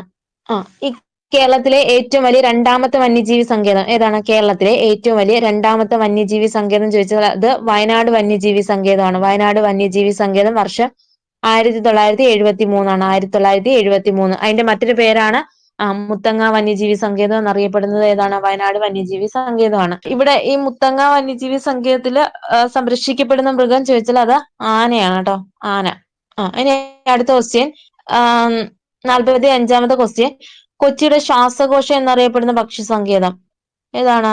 കൊച്ചിയുടെ ശ്വാസകോശം എന്നറിയപ്പെടുന്നത് അത് മംഗളവനമാണ് കേട്ടോ. മംഗളവനമാണ്. ഏത് ജില്ലയിലാണെന്ന് വെച്ചാൽ ഏതാണ്? എറണാകുളം ജില്ലയിലാണ്. കേരള ഹൈക്കോടതിയുടെ അടുത്തായിട്ട് സ്ഥിതി ചെയ്യുന്ന പക്ഷി സങ്കേതമാണ് ഏതാ? മംഗളവനം എന്ന് പറയുന്നത്. ഇനി കേരളത്തിലെ ആദ്യ പക്ഷി സങ്കേതം ഏതാണ്? കേരളത്തിലെ ആദ്യ പക്ഷി സങ്കേതം ചോദിച്ചാൽ ഏതാണ്? അത് തട്ടേക്കാടാണ്. ഏറ്റവും വലിയ പക്ഷി സംരക്ഷണ കേന്ദ്രം ചോദിച്ചാൽ അത് തട്ടേക്കാടാണ്. വർഷം എന്നാണെന്ന് വെച്ചാൽ 1983 കേട്ടോ. 1983. ഇനി മയിലുകളുടെ സംരക്ഷണത്തിനായിട്ടുള്ള ഒരു പക്ഷി സങ്കേതം കേരളത്തിലുണ്ട്. ഏതാണ്? മയിലുകളുടെ സംരക്ഷണത്തിനായിട്ടുള്ള പക്ഷി സങ്കേതം ചോദിച്ചാൽ അത് ചൂളന്നൂരാണ്. ചൂളന്നൂർ. അതിന്റെ മറ്റൊരു പേരാണ് KK നീലകണ്ഠൻ പക്ഷി സങ്കേതം എന്നൊക്കെ അറിയപ്പെടുന്നത് ഏതാണ്? ഇത് ചൂളന്നൂർ സംരക്ഷണ കേന്ദ്രത്തെയാണ് കേട്ടോ. KK നീലകണ്ഠൻ പക്ഷി സങ്കേതം എന്നൊക്കെ അറിയപ്പെടുന്നത്. ഇനി അടുത്ത ക്വസ്റ്റ്യൻ, 46ാമത്തെ ക്വസ്റ്റ്യൻ, വിഴിഞ്ഞം തുറമുഖം സ്ഥിതി ചെയ്യുന്ന കേരളത്തിലെ ജില്ല. വിഴിഞ്ഞം തുറമുഖം സ്ഥിതി ചെയ്യുന്ന കേരളത്തിലെ ജില്ല വെച്ചാൽ ഏതാണ്? അത് തിരുവനന്തപുരമാണ്. താലൂക്ക് ഏതാണെന്ന് വെച്ചാൽ ഏതാണ്? വിഴിഞ്ഞം തുറമുഖം സ്ഥിതി ചെയ്യുന്ന അത് നെയ്യാറ്റിൻകര താലൂക്കാണ്. ഇനി 47ാമത്തെ ക്വസ്റ്റ്യൻ, കേരള കായിക ദിനം എന്നാണ്? കേരള കായിക ദിനം അത് ഒക്ടോബർ 13 കേട്ടോ. ഒക്ടോബർ 13. ആരുടെ ജന്മദിനമാണ് ഈ കേരള കായിക ദിനമായിട്ട്? GV രാജയുടെ ജന്മദിനമാണ്. ഇനി അടുത്ത ക്വസ്റ്റ്യൻ, 48ാമത്തെ ക്വസ്റ്റ്യൻ, കേരളത്തിലെ ആദ്യ ജലവൈദ്യുത പദ്ധതി പള്ളിവാസലാണ്. Option C പള്ളിവാസലാണ്. കേരളത്തിലെ ആദ്യത്തെ ജലവൈദ്യുത പദ്ധതി ചോദിച്ചാൽ പള്ളിവാസൽ. വർഷം എന്നാണ്? 1940. ഏത് നദിയിലാണെന്ന് ചോദിച്ചാൽ ഏതാണ്? അത് മുതിരമ്പുഴയാണ്. പള്ളിവാസൽ മുതിരമ്പുഴ നദിയിലാണ്. അപ്പോഴ് കേരളത്തിലെ ഏറ്റവും വലിയ ജലവൈദ്യുത പദ്ധതി ചോദിച്ചാൽ ഏതാണ്? കേരളത്തിലെ ഏറ്റവും വലിയ ജലവൈദ്യുത പദ്ധതി ചോദിച്ചാൽ അത് ഇടുക്കിയാണ് കേട്ടോ. ഇടുക്കിയാണ്. രണ്ടാമത്തെ ജലവൈദ്യുത പദ്ധതി ഏതാണ്? രണ്ടാമത്തെ ജലവൈദ്യുത പദ്ധതി അത് ചെങ്കുളമാണ് കേട്ടോ. വർഷം 1954. ഇനി മലബാറിലെ ആദ്യ ജലവൈദ്യുത പദ്ധതി ചോദിച്ചാൽ അത് ഏതാണ്? മലബാറിലെ ആദ്യത്തെ ജലവൈദ്യുത പദ്ധതി അത് കുറ്റ്യാടിയാണ് കേട്ടോ. മലബാറിലെ ആദ്യത്തെ ജലവൈദ്യുത പദ്ധതി കുറ്റ്യാടി. വർഷം 1972 കേട്ടോ. ശബരിഗിരി പദ്ധതി സ്ഥിതി ചെയ്യുന്ന ജില്ല ചോദിച്ചാൽ ഏതാണ്? ശബരിഗിരി അത് പത്തനംതിട്ട ജില്ലയിലാണ്. ശബരിഗിരി ഏത് ജില്ലയിലാണെന്ന് വെച്ചാൽ അത് പത്തനംതിട്ട ജില്ലയിലാണ്. ഇനി 49ാമത്തെ ക്വസ്റ്റ്യൻ, കേരളത്തിലെ നിത്യഹരിതവനം ഏതാണ്? Silent valley. Option A silent വാലിയാണ്. കേരളത്തിലെ നിത്യഹരിതവനം സൈലന്റ് വാലി ഏത് ജില്ലയിലാണ്? പാലക്കാട് ജില്ലയിലാണ്. നിലവിൽ വന്ന വർഷം എന്നാണ്? സൈലന്റ് വാലി നിലവിൽ വന്നത് 1984. ഇനി 50ാമത്തെ ക്വസ്റ്റ്യൻ, കേരളത്തിന്റെ ഗവർണറായ ആദ്യ മലയാളി. ഓപ്ഷൻ പറയാം. Option A VV Giri, option B Ramaiah, option C Nikhil Kumar, option D V Viswanathan. Answer ആയിട്ട് വരുന്നത് ഓപ്ഷൻ D V വിശ്വനാഥനാണ്. അപ്പൊ കേരള ഗവർണറായ ആദ്യ മലയാളി ചോദിച്ചാൽ അത് V വിശ്വനാഥനാണ്. ഈ കേരള ഗവർണർ ആയതിനു ശേഷം രാഷ്ട്രപതിയായ വ്യക്തിയാണ് VV ഗിരി എന്ന് പറയുന്നത്. കേരള ഗവർണറായ ശേഷം രാഷ്ട്രപതിയായ വ്യക്തിയാണ് VV ഗിരി. ഈ കേന്ദ്ര പ്രതിരോധ മന്ത്രിയായ ആദ്യ മലയാളി ആരാണ്? കേന്ദ്ര പ്രതിരോധ മന്ത്രിയായ ആദ്യ മലയാളി അത് VK കൃഷ്ണമേനോനാണ്. VK കൃഷ്ണമേനോനാണ്. ഇനി കേരളത്തിലെ ആദ്യ ഗവർണർ ആരാണ്? കേരളത്തിലെ ആദ്യ ഗവർണർ ആരാണെന്ന് വെച്ചാൽ അത് B രാമകൃഷ്ണ റാവു ആണ്. കേരളത്തിലെ ആദ്യ ഗവർണർ B രാമകൃഷ്ണ റാവു. ഈ മുഖ്യ തിരഞ്ഞെടുപ്പ് കമ്മീഷണർ ആയിട്ടുള്ള ആദ്യ മലയാളി അതാരാണ്? മുഖ്യ തിരഞ്ഞെടുപ്പ് കമ്മീഷണറായ ആദ്യ മലയാളി ചോദിച്ചാൽ അത് TN ശേഷനാണ്. TN ശേഷനാണ്. സുപ്രീം കോടതി ചീഫ് ജസ്റ്റിസ് ആയിട്ടുള്ള ആദ്യ മലയാളി ആരാണ്? സുപ്രീം കോടതി ചീഫ് ജസ്റ്റിസ് ആയ ആദ്യ മലയാളി ചോദിച്ചാൽ അത് KG ബാലകൃഷ്ണനാണ്. KG ബാലകൃഷ്ണനാണ്. അപ്പൊ കേരള ഗവർണർ ആയ ശേഷം രാഷ്ട്രപതിയായ വ്യക്തിയാണ് VV ഗിരി എന്ന് പറയുന്നത്. കേന്ദ്ര പ്രതിരോധ മന്ത്രിയായ ആദ്യ മലയാളി ചോദിച്ചാൽ അത് VK കൃഷ്ണമേനോനാണ്. ഇനി കേരളത്തിലെ ആദ്യത്തെ ഗവർണറാണ് B രാമകൃഷ്ണ റാവു. കേരളത്തിലെ ആദ്യ ഗവർണർ B രാമകൃഷ്ണ റാവുവും മുഖ്യ തിരഞ്ഞെടുപ്പ് കമ്മീഷണർ ആയിട്ടുള്ള ആദ്യ മലയാളി ചോദിച്ചാൽ അത് TN ശേഷനാണ്. സുപ്രീം കോടതി ചീഫ് ജസ്റ്റിസ് ആയ ആദ്യ മലയാളിയാണ് KG ബാലകൃഷ്ണൻ. ഇനി 51ാമത്തെ ക്വസ്റ്റ്യൻ, തിരുവിതാംകൂർ സർക്കാർ പണ്ടാരപ്പാട്ട വിളംബരം പുറപ്പെടുവിച്ച വർഷം എന്നാണ്? ആൻസർ ആയിട്ട് വരുന്നത് ഓപ്ഷൻ ബി 1865 തിരുവിതാംകൂർ സർക്കാർ പണ്ടാര പാട്ട വിളംബരം പുറപ്പെടുവിച്ച വർഷമാണ് 1865. അന്നത്തെ തിരുവിതാംകൂർ രാജാവ് ആരാണ്? ആയില്യം തിരുനാളാണ് ട്ടോ, ആയില്യം തിരുനാള്. ഇനി 52ാമത്തെ ക്വസ്റ്റ്യൻ, കേരളത്തിൽ ആദ്യമായി രൂപം കൊണ്ട സ്വകാര്യ ബാങ്ക് ഏതായിരുന്നു? കേരളത്തിൽ ആദ്യമായി രൂപം കൊണ്ട സ്വകാര്യ ബാങ്ക് ഏതായിരുന്നു? ആൻസർ ആയിട്ട് വരുന്നത് ഓപ്ഷൻ ഡി നെടുങ്ങാടി ബാങ്കാണ്. നെടുങ്ങാടി ബാങ്കാണ്. വർഷം 1899 ട്ടോ. 1899 സ്ഥാപകൻ ആരാണ്? സ്ഥാപകൻ അത് അപ്പു നെടുങ്ങാടിയാണ്. അപ്പു നെടുങ്ങാടിയാണ്. പിന്നീട് ഈ ബാങ്ക് എന്താണ്, ഏത് ബാങ്കിലാണ് ലയിപ്പിച്ചതെന്ന് ചോദിച്ചാൽ പഞ്ചാബ് നാഷണൽ ബാങ്കിൽ ലയിപ്പിച്ചിട്ടുണ്ട്. നെടുങ്ങാടി ബാങ്ക് പഞ്ചാബ് നാഷണൽ ബാങ്കിലാണ് ലയിപ്പിച്ചത് 2003 കേട്ടോ, 2003. ഇനി അടുത്ത ക്വസ്റ്റ്യൻ, 53ാമത്തെ ക്വസ്റ്റ്യൻ, താഴെ പറയുന്നവയിൽ മലബാറിലെ സ്വാതന്ത്ര്യ സമരവുമായി ബന്ധമില്ലാത്ത സംഭവം ഏത്? ഓപ്ഷൻ എ 1916 ആനി ബസന്റിന്റെ അധ്യക്ഷതയിൽ നടന്ന കോൺഗ്രസ് സമ്മേളനം. Option B Keezhariyur bomb case.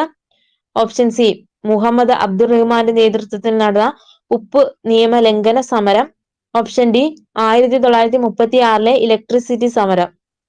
Answer ആയിട്ട് വരുന്ന ഓപ്ഷൻ ഡി 1936 ഇലക്ട്രിസിറ്റി സമരമാണ് ബന്ധമില്ലാത്തത് കേട്ടോ. മലബാറിലെ സ്വാതന്ത്ര്യ സമരവുമായി ബന്ധമില്ലാത്ത സംഭാവന.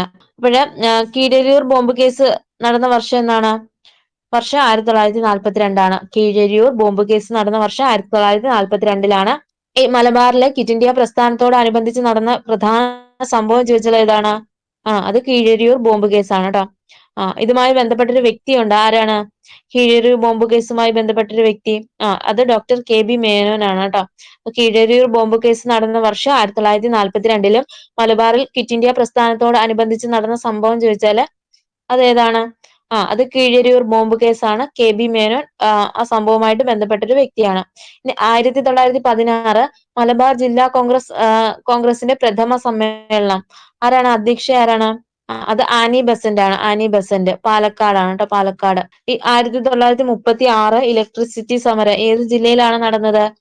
തൃശ്ശൂർ ജില്ലയിലാണ് കേട്ടോ. കൊച്ചിയില് ഉത്തരവാദ ഭരണത്തിന് വേണ്ടി ആരംഭിച്ച പ്രക്ഷോഭമാണ് ഇലക്ട്രിസിറ്റി സമരം എന്ന് പറയുന്നത്. കൊച്ചിയില് ഉത്തരവാദ ഭരണത്തിന് വേണ്ടി ആരംഭിച്ച പ്രക്ഷോഭമാണ് ഇത് ഇലക്ട്രിസിറ്റി സമരം. തൃശ്ശൂർ ജില്ലയിലാണ്. അപ്പൊ അന്നത്തെ ദിവാൻ ആരായിരുന്നു? കൊച്ചിയിലെ ദിവാൻ ചോദിച്ചാൽ അത് RK ഷൺമുഖം ഷെട്ടിയാണ്. RK ഷൺമുഖം ഷെട്ടിയാണ് കൊച്ചിയിലെ ദിവാൻ ആരാണെന്ന് വെച്ചാൽ അത് RK Shanmugham ചെട്ടിയാണ്.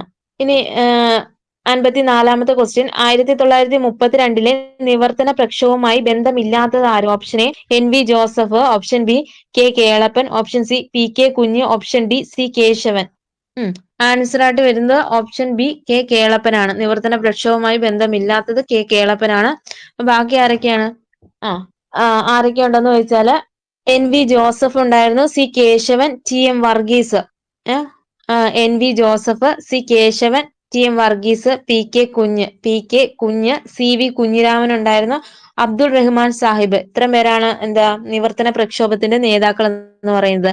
NV Joseph, C Kesavan, TM Varghese, PK Kunju, CV Kunhiraman, Abdul Rahman Sahib. ഇത്രയും പേരാണ് നിവർത്തന പ്രക്ഷോഭത്തിന്റെ നേതാക്കള്. ഇനി ന്യൂനപക്ഷ വിഭാഗങ്ങൾക്ക് സംവരണം ലഭിക്കുന്നതിനായി നടന്ന പ്രക്ഷോഭം ഏതാണ്? ന്യൂനപക്ഷ വിഭാഗങ്ങൾക്ക് സംവരണം ലഭിക്കുന്നതിനായിട്ട് നടന്ന പ്രക്ഷോഭമാണ് ഈ നിവർത്തന പ്രക്ഷോഭം എന്ന് പറയുന്നത്. വർഷം എന്നാണ്? 1932. ഈ നിവർത്തന എന്ന വാക്ക് നിർദ്ദേശിച്ച വ്യക്തി ആരാണ്? നിവർത്തന എന്ന വാക്ക് നിർദ്ദേശിച്ച വ്യക്തി വെച്ചാൽ അത് IC ചാക്കോയാണ്. IC ചാക്കോ. ഇനി ഈ നിവർത്തന പ്രക്ഷോഭവുമായിട്ട് ബന്ധപ്പെട്ട് 1935 കോഴഞ്ചേരി പ്രസംഗം നടത്തിയത് ആരാണ്? നിവർത്തന പ്രക്ഷോഭവുമായിട്ട് ബന്ധപ്പെട്ട് 1935 കോഴഞ്ചേരി പ്രസംഗം നടത്തിയ വ്യക്തിയാണ് ആര്? C കേശവൻ എന്ന് പറയുന്നത്. ഈ തിരുവിതാംകൂർ പബ്ലിക് സർവീസ് കമ്മീഷൻ രൂപം കൊള്ളാൻ കാരണമായ പ്രക്ഷോഭം ചോദിച്ചാൽ ഏതാണ്? അത് നിവർത്തന പ്രക്ഷോഭമാണ് കേട്ടോ. എന്താണ്? ട്രാവൻകൂർ പബ്ലിക് സർവീസ് കമ്മീഷൻ രൂപം കൊള്ളാൻ കാരണമായ പ്രക്ഷോഭം ചോദിച്ചാലും ഏതാണ്? അത് നിവർത്തന പ്രക്ഷോഭമാണ്. ഇനി അടുത്ത ക്വസ്റ്റ്യൻ, ഏത് കോൺഗ്രസ് സമരത്തിന്റെ ഭാഗമായാണ് കേരളത്തിലെ ആദ്യ മഹിളാ സമ്മേളനം നടന്നത്? Option A Palakkad. Option B Manjeri. Option C Vadakara. Option D Ottapalam. Answer ആയിട്ട് വരുന്നത് ഓപ്ഷൻ സി വടകരയാണ്. അപ്പൊ ഏത് കോൺഗ്രസ് സമ്മേളനത്തിന്റെ ഭാഗമായിട്ടാണ് കേരളത്തിലെ ആദ്യ മഹിളാ സമ്മേളനം നടന്നത് ചോദിച്ചാൽ അത് വടകരയാണ് കേട്ടോ, വടകര. കോൺഗ്രസിന്റെ വടകര സമ്മേളനത്തിന്റെ ഭാഗമായിട്ട് മഹിളാ സമ്മേളനം ചേർന്ന വർഷം 1931 കേരളത്തിലെ ആദ്യ മഹിളാ സമ്മേളനമാണ് കോൺഗ്രസിന്റെ വടകര സമ്മേളനം എന്നറിയപ്പെടുന്നത്. ഈ പയ്യന്നൂർ കോൺഗ്രസ് സമ്മേളനത്തിന്റെ അധ്യക്ഷൻ ആരായിരുന്നു? പയ്യന്നൂർ കോൺഗ്രസ് സമ്മേളനത്തിൽ അധ്യക്ഷത വഹിച്ചത് അത് ജവഹർലാൽ നെഹ്റു ആണ്. ജവഹർലാൽ നെഹ്റു ആണ്. ഈ ആദ്യ ഐക്യ കേരള കൺവെൻഷൻ നടന്ന വർഷം എന്നാണ്? ആദ്യത്തെ ഐക്യ കേരള കൺവെൻഷൻ നടന്ന വർഷം 1947 തൃശ്ശൂരാണ് കേട്ടോ. അതിന്റെ അധ്യക്ഷൻ 1947 ഐക്യ കേരള കൺവെൻഷന്റെ അധ്യക്ഷൻ കെ കേളപ്പനാണ്. കെ കേളപ്പൻ. ഇനി ഒന്നാം കേരള സംസ്ഥാന രാഷ്ട്രീയ സമ്മേളനം നടന്ന സ്ഥലം എവിടെയാണ്? ഒന്നാം കേരള സംസ്ഥാന രാഷ്ട്രീയ സമ്മേളനം നടന്ന സ്ഥലം ചോദിച്ചാൽ അത് ഒറ്റപ്പാലമാണ്. ഒറ്റപ്പാലം. ഒന്നാം കേരള സംസ്ഥാന രാഷ്ട്രീയ സമ്മേളനം നടന്ന സ്ഥലമാണ് ഒറ്റപ്പാലം. അതിന്റെ അധ്യക്ഷൻ ആരാണ്? ഒന്നാം കേരള സംസ്ഥാന രാഷ്ട്രീയ സമ്മേളനത്തിന്റെ അധ്യക്ഷൻ ചോദിച്ചാൽ അത് ബാരിസ്റ്റർ ടി പ്രകാശമാണ്. ടി പ്രകാശം. ആന്ധ്ര കേസരി എന്നറിയപ്പെടുന്ന വ്യക്തിയാണ് ആര്? ബാരിസ്റ്റർ ടി പ്രകാശം എന്ന് പറയുന്നത്. ഇനി അടുത്ത ക്വസ്റ്റ്യൻ, 57ാമത്തെ ക്വസ്റ്റ്യൻ. ശ്രീനാരായണ ഗുരുവുമായി ബന്ധമില്ലാത്ത പ്രസ്താവന. ഓപ്ഷൻ എ വാദിക്കാനും ജയിക്കാനുമല്ല അറിയാനും അറിയിക്കുവാനുമാണ് എന്ന പ്രഖ്യാപനം. ഓപ്ഷൻ ബി വിദ്യ കൊണ്ട് പ്രബുദ്ധരാവുക, സംഘടന കൊണ്ട് ശക്തരാകുക. ഓപ്ഷൻ സി സ്ത്രീകൾക്ക് മേൽമുണ്ടും ജാക്കറ്റും ധരിക്കുവാനുള്ള അവകാശം നേടിക്കൊടുത്തു. ഓപ്ഷൻ ഡി മനുഷ്യ സ്നേഹത്തിനും സർവമത സാഹോദര്യത്തിനും അധിഷ്ഠിതമായ പ്രവർത്തനങ്ങൾ. ആൻസർ ആയിട്ട് വരുന്നത് ഓപ്ഷൻ സി ആണ് കേട്ടോ. ഓപ്ഷൻ സി ആണ്. അപ്പൊ ശ്രീനാരായണ ഗുരുവുമായി ബന്ധപ്പെട്ട പ്രസ്താവനകളാണ്. വാദിക്കാനും ജയിക്കുവാനുമല്ല അറിയാനും അറിയിക്കുവാനുമാണ് എന്ന പ്രഖ്യാപനം ആരുടെയാണ്? ശ്രീനാരായണ ഗുരുവിന്റെയാണ്. വിദ്യ കൊണ്ട് പ്രബുദ്ധരാകുക, സംഘടന കൊണ്ട് ശക്തരാകുക എന്ന് പറഞ്ഞു. പിന്നീട് എന്താണ്? മനുഷ്യ സ്നേഹത്തിനും സർവമത സാഹോദര്യത്തിനും അധിഷ്ഠിതമായ പ്രവർത്തനങ്ങൾ. ഇനി അടുത്ത ക്വസ്റ്റ്യൻ, ഈ സ്ത്രീകൾക്ക് മേൽമുണ്ടും ജാക്കറ്റും ധരിക്കാനുള്ള അവകാശം നേടിക്കൊടുത്ത നവോത്ഥാന നായകൻ ആരാ? വൈകുണ്ഠസ്വാമികൾ. വൈകുണ്ഠസ്വാമികൾ.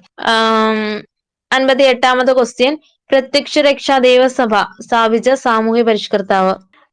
ആൻസർ ആയിട്ട് വരുന്നത് ഓപ്ഷൻ എ കുമാര ഗുരുദേവനാണ്. പ്രത്യക്ഷ രക്ഷാ ദേവസഭ PRDS സ്ഥാപകൻ ആരാണ്? കുമാര ഗുരുദേവൻ.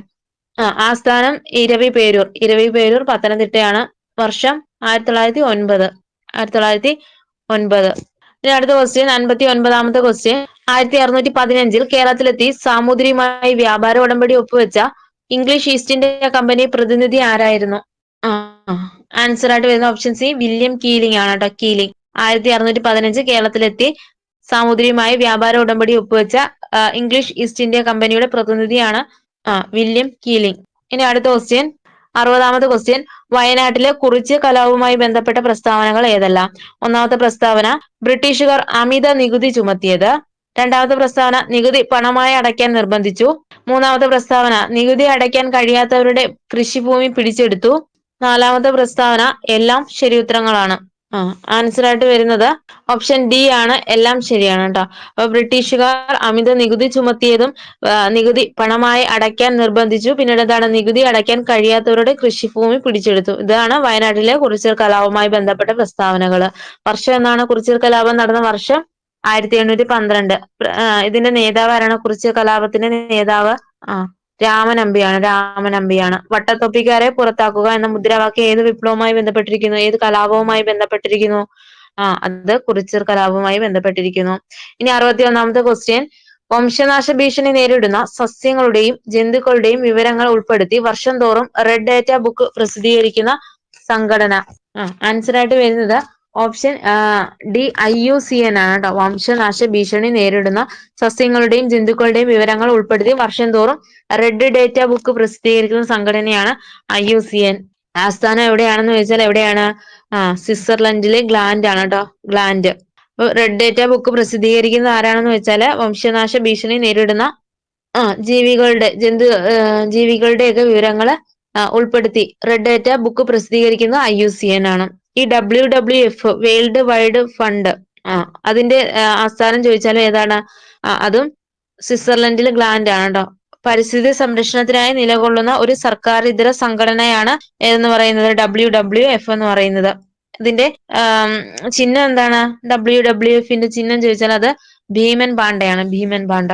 ഇനി അടുത്ത ക്വസ്റ്റ്യൻ, 62ാമത്തെ ക്വസ്റ്റ്യൻ, പഴങ്ങളും പച്ചക്കറികളും പാകം ചെയ്യുമ്പോൾ അടച്ചു വേവിക്കണം എന്ന് പറയുന്നത് ഏത് വിറ്റാമിൻ നഷ്ടപ്പെടാതിരിക്കാനാണ്?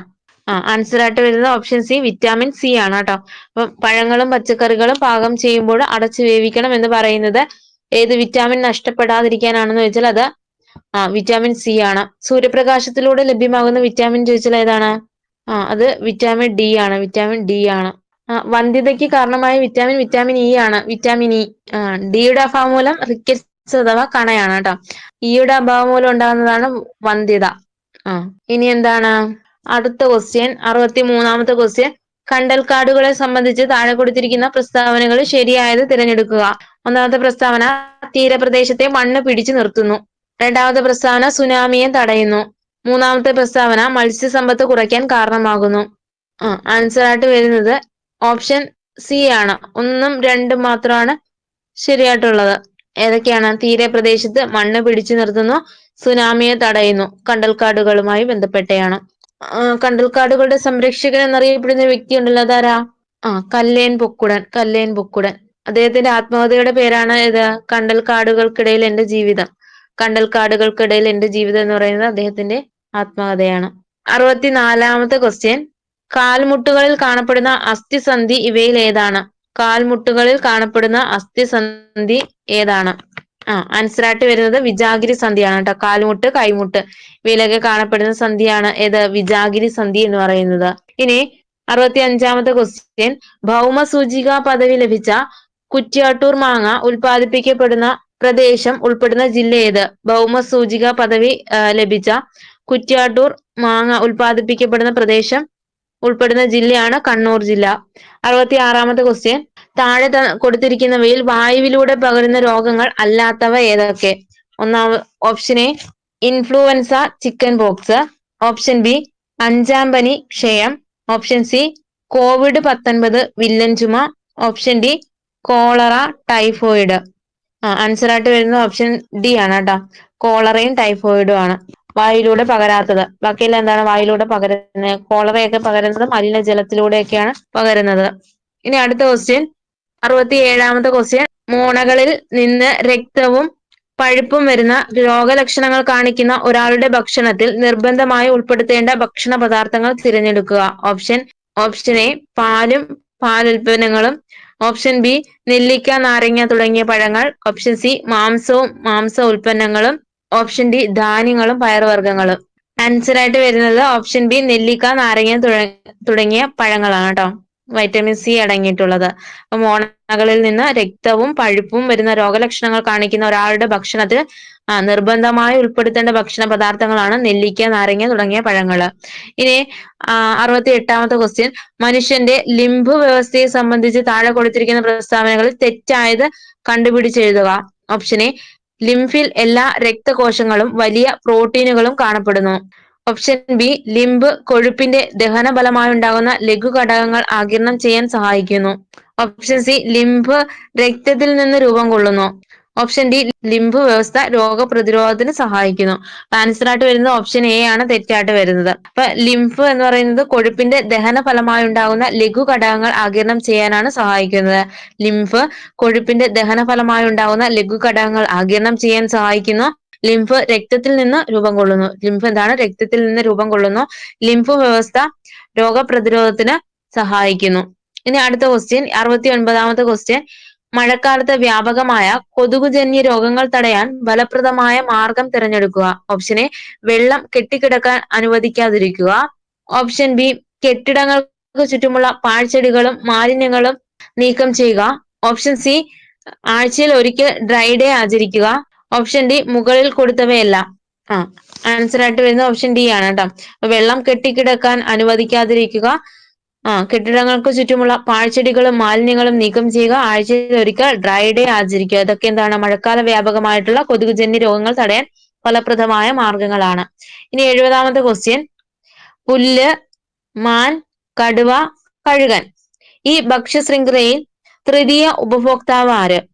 പുല്ല്, മാൻ, കടുവ, കഴുകൻ ഈ ഭക്ഷ്യശൃംഖലയിൽ തൃതീയ ഉപഭോക്താവ് ആര്? ആൻസർ ആയിട്ട് വരുന്നത് ഓപ്ഷൻ സി കഴുകനാണ് കേട്ടോ. കഴുകനാണ്. ഈ ആഹാരത്തിനായിട്ട് മറ്റു ജീവികളെ ആശ്രയിക്കുന്ന ജീവികളാണ് ഉപഭോക്താക്കൾ എന്ന് പറയുന്നത്. ആഹാരത്തിനായിട്ട് മറ്റു ജീവികളെ ആശ്രയിക്കുന്ന ജീവികളാണ് ഏത്? ഉപഭോക്താക്കൾ എന്ന് പറയുന്നത്. സസ്യങ്ങളിൽ നിന്ന് നേരിട്ട് പോഷണം സ്വീകരിക്കുന്ന സസ്യാഹാരികളാണ് പ്രാഥമിക ഉപഭോക്താക്കൾ എന്നറിയപ്പെടുന്നത്. ഇനി പോഷണത്തിനായിട്ട് പ്രാഥമിക ഉപഭോക്താക്കളെ ആശ്രയിക്കുന്ന ജീവികളാണ് ദ്വിതീയ ഉപഭോക്താവ് എന്നറിയപ്പെടുന്നത്. പോഷണത്തിനായിട്ട് പ്രാഥമിക ഉപഭോക്താക്കളെ ആശ്രയിക്കുന്ന ജീവികളാണ് ദ്വിതീയ ഉപഭോക്താവ് എന്നറിയപ്പെടുന്നത്. ഉദാഹരണം ആരാണ്? മാംസാഹാരികളാണ് കേട്ടോ, മാംസാഹാരികൾ. ഇനി ഈ മാംസാഹാരികളെ ഇരയാക്കുന്ന ഇരപിടിയന്മാരെ അറിയപ്പെടുന്നതാണ് തൃതീയ ഉപഭോക്താക്കൾ എന്നറിയപ്പെടുന്നത്. അപ്പൊ ആരാണ് തൃതീയ ഉപഭോക്താക്കൾ എന്നറിയപ്പെടുന്നത്? കഴുകനാണ്. ഇവിടെ കഴുകനാണ് വരുന്നത്. ഇനി അടുത്ത ക്വസ്റ്റ്യൻ, 71ാമത്തെ ക്വസ്റ്റ്യൻ. താഴെ കൊടുത്തിരിക്കുന്ന പ്രസ്താവനകൾ ഏത് ശാസ്ത്രജ്ഞനുമായി ബന്ധപ്പെട്ടിരിക്കുന്നു? ഒന്നാമത്തെ പ്രസ്താവന ഗോൾഡ് ഫോയിൽ പരീക്ഷണം നടത്തി. രണ്ടാമത്തെ പ്രസ്താവന ആറ്റത്തിന്റെ ന്യൂക്ലിയസ് കണ്ടെത്തി. മൂന്നാമത്തെ പ്രസ്താവന ആറ്റത്തിന്റെ സൗരയൂഥ മാതൃക അവതരിപ്പിച്ചു. നാലാമത്തെ പ്രസ്താവന ഇദ്ദേഹം അണുകേന്ദ്ര ഭൗതികത്തിന്റെ പിതാവാണ്. ആൻസർ ആയിട്ട് വരുന്നത് ഓപ്ഷൻ ബി, ഏണസ്റ്റ് റുദർഫോർഡ് ആണ്. അപ്പൊ അദ്ദേഹമാണ് ഗോൾഡ് ഫോയിൽ പരീക്ഷണം നടത്തി ആറ്റത്തിന്റെ ന്യൂക്ലിയസ് കണ്ടെത്തിയത് ആരാണ്? അത് ഏണസ്റ്റ് റുദർഫോർഡ് ആണ്. ആറ്റത്തിന്റെ സൗരയൂഥ മാതൃക അവതരിപ്പിച്ചു. പിന്നീട് എന്താണ്? ഇദ്ദേഹമാണ് അണുകേന്ദ്ര ഭൗതികത്തിന്റെ പിതാവായിട്ട് അറിയപ്പെടുന്നത്. ഇനി അടുത്ത അപ്പൊ ഈ ഇലക്ട്രോൺ കണ്ടെത്തിയ വ്യക്തി ആരാണ്? ഇലക്ട്രോൺ കണ്ടെത്തിയ വ്യക്തി അത് ജെ തോംസൺ ആണ്. ന്യൂട്രോൺ കണ്ടെത്തിയ വ്യക്തിയാണ് ആര്? ജെയിംസ് ചാഡ്വിക് എന്ന് പറയുന്നത്. പ്രോട്ടോൺ കണ്ടെത്തിയത് റുദർഫോർഡും ആണ്. പ്രോട്ടോൺ കണ്ടെത്തിയത് റുദർഫോർഡ്. ഇനി അടുത്ത ക്വസ്റ്റ്യൻ, 72ാമത്തെ ക്വസ്റ്റ്യൻ. താഴെ തന്നിരിക്കുന്ന പ്രസ്താവനകളിൽ ശരിയായവ ഏതൊക്കെയാണ്? ഒന്നാമത്തെ പ്രസ്താവന 17ാം ഗ്രൂപ്പ് മൂലകങ്ങളാണ് ഹാലജനുകൾ. രണ്ടാമത്തെ പ്രസ്താവന 14ാം ഗ്രൂപ്പ് മൂലകങ്ങളാണ് സംക്രമണ മൂലകങ്ങൾ. മൂന്നാമത്തെ പ്രസ്താവന ഹെൻറി മോസ്ലിയാണ് ആധുനിക പീരിയോഡിക് നിയമം ആവിഷ്കരിച്ചത്. നാലാമത്തെ പ്രസ്താവന ത്രികങ്ങൾ എന്ന പേരിൽ മൂലകങ്ങളെ വർഗീകരിച്ചത് മെൻഡലീഫ് ആണ്. അപ്പൊ ആൻസർ ആയിട്ട് വരുന്നത് ഓപ്ഷൻ എ ആണ്. 1ഉം 3ഉം മാത്രമാണ് ശരിയായിട്ടുള്ളത്. 17ാം ഗ്രൂപ്പ് മൂലകങ്ങളാണ് ഏത്? ഹാലജനുകൾ എന്നറിയപ്പെടുന്നത്. 17ാം ഗ്രൂപ്പ് മൂലകങ്ങൾ ഹാലജനുകൾ എന്നറിയപ്പെടുന്നു. ഹെൻറി മോസ്ലി ആണ് ആധുനിക പീരിയോഡിക് നിയമം ആവിഷ്കരിച്ചത്. ഈ ത്രികങ്ങൾ എന്ന പേരില് മൂലകങ്ങളെ വർഗീകരിച്ചത് ആരാണ്? അത് ഡൊബറൈനർ ആണ്. ത്രികങ്ങൾ എന്ന പേരില് മൂലകങ്ങളെ വർഗീകരിച്ചത് ഡൊബറൈനർ ആണ്. അഷ്ടക നിയമം ആരുടെയാണ്? അഷ്ടക നിയമം അത് ന്യൂലാൻസിന്റെ ആണ്.